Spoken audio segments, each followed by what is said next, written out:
क्यों दिया माता पार्वती ने गो माता को जूठन खाने का श्राप?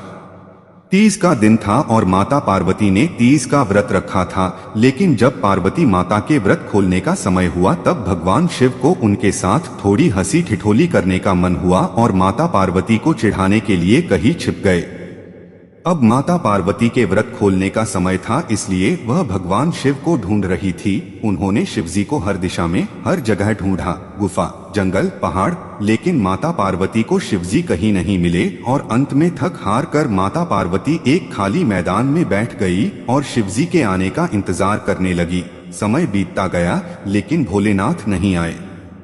फिर माता पार्वती ने सोचा कि भगवान शिव तो समग्र सृष्टि के नाथ हैं, उन्हें कहाँ क्या हो रहा है सब पता होता है और ऐसे में वह मुंह पूजा करते हुए भी जरूर देख लेंगे और अपने आप ही प्रकट हो जाएंगे।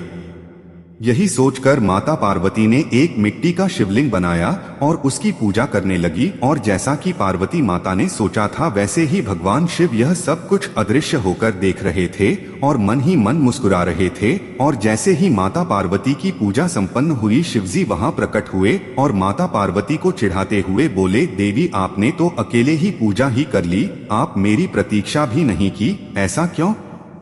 तब पार्वती जी ने कहा, प्रभु मैंने तो आपका बहुत इंतजार किया लेकिन सूर्यास्त हो चुका था और रात होने वाली थी, इसीलिए मैंने शिवलिंग बनाकर आपकी पूजा कर ली और अपना व्रत संपूर्ण किया। यह बात सुनकर शिवजी ने फिर ठिठोली करते हुए कहा, मैं तुम्हारी बात पर कैसे विश्वास कर लूं? क्या इस बात का कोई साक्ष्य है? तब माता पार्वती ने थोड़ी दूर एक गाय को खड़े हुए देखा। तब माता पार्वती ने कहा, ये गाय मेरी पूजा की साक्षी हैं, आप इन्हीं से पूछ लीजिए।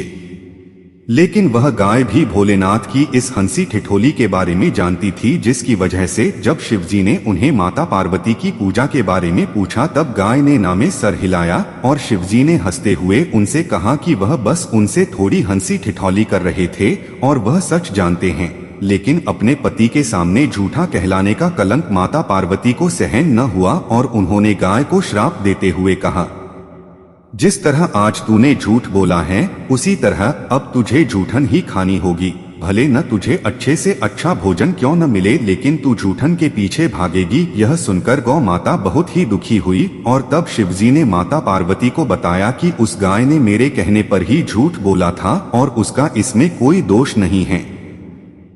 यह बात सुनकर माता पार्वती को अपने श्राप पर बहुत दुख हुआ और उन्होंने गौ माता को यह आशीर्वाद दिया कि वह दिव्य जन्मा है और उनके सभी गुण जैसे हैं वैसे ही रहेंगे, लेकिन उनका दिया गया श्राप अब नहीं टल सकता। कहानी की सीख, इस कहानी से हमें यह सीख मिलती है कि असत्य बोलने का कितना बड़ा दुष्परिणाम हो सकता है। आप चाहे ही कितने बड़े गुणवान हो, असत्य बोलने का परिणाम तो हमें कभी न कभी मिलता ही है। दोस्तों, कहानी अच्छी लगी तो लाइक करें, शेयर करें, कमेंट करें और चैनल को सब्सक्राइब करें। Thank you.